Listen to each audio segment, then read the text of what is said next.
Somewhere in the middle of many a deliverance session, a question surfaces that quietly decides everything that follows. Does the enemy have a right to be here? One school of ministry answers yes, and watch what that yes does. The minister becomes an interrogator.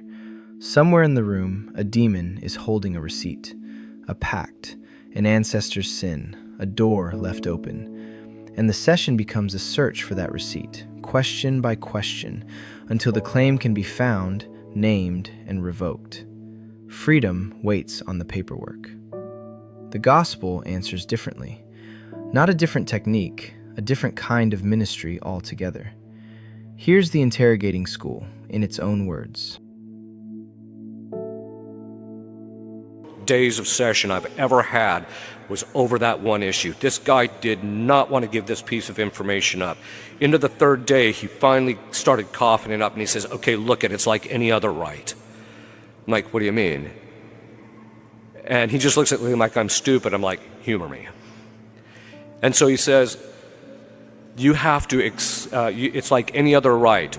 God doesn't give us rights over your property. He only gives us permission to attack them. And so if you... You just heard it. 3 days of interrogating a demon and a method built from its answers. That's the claim in practice. Demons hold legal rights over people, and deliverance means finding the receipt. I'm a psychologist. I've worked with people trapped inside this system. So let's take the claim apart.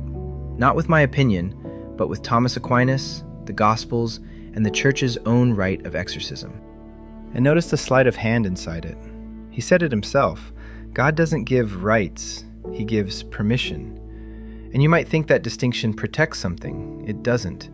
In practice, it means nothing, because the permission is treated exactly like a right, filed, contested, revoked, a right in everything but name. And either way, the method is justified. Both versions send you to the same place.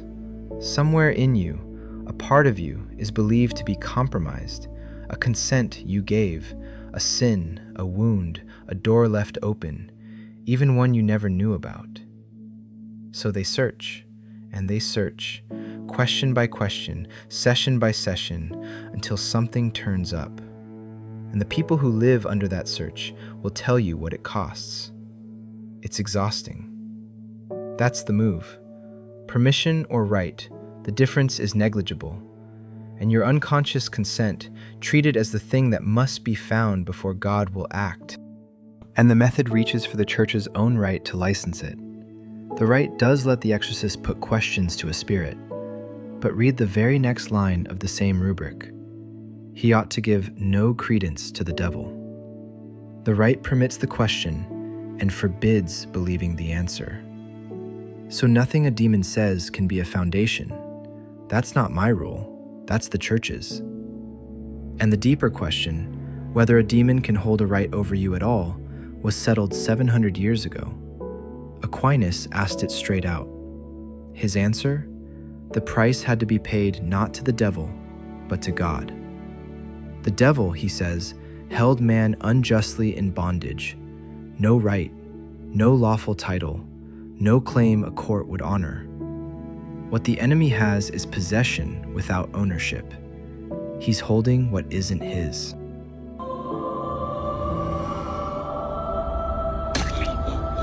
The ransom was real, but it was paid to the Father, not the enemy.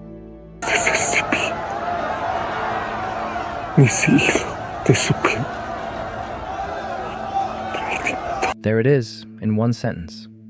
Whatever latitude the enemy has, it's permission on loan from God, and consent given somewhere in us. He owns neither. He isn't the judge, and he isn't you. So when a spirit announces, I have a right to be here, that's not a legal filing. It's a bluff. Aquinas hands us the picture. The enemy isn't a creditor. He's a jailer. A creditor is owed something. A jailer is owed nothing. He just holds the keys, and the debt is owed to the judge. And the judge has already been paid. So the person in front of you isn't a debtor at all. They're a captive whose ransom cleared 2,000 years ago, standing in a cell whose door already hangs open. being told by a liar that they're not allowed to leave. And watch Jesus. Across all 4 Gospels, he never asks a demon for the terms of its claim. Not once. Yes, he asks a name, and Legion's answer changes nothing. No inquiry into grounds, no negotiation. Be silent and come out of him.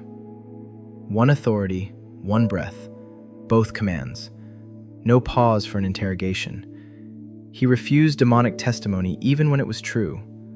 I know who you are, the Holy One of God. Accurate, silenced anyway. Paul did the same in Philippi. The gospel doesn't treat the demonic as a witness, not a hostile witness, not a witness at all. So notice the contradiction inside the method. It assumes your authority is strong enough to force a demon to speak, strong enough to force it silent, but too weak to make it leave until its claim gets researched and revoked. That weakness comes from the very thing it was supposed to prove, that the demon has a right.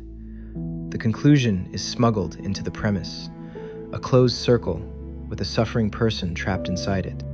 Here's the reframe I want to leave you with. The demonic speaks exactly one language: jurisdiction. Rights, claims, territory, leverage. It litigates because it's the one creature that can't belong. It has no father.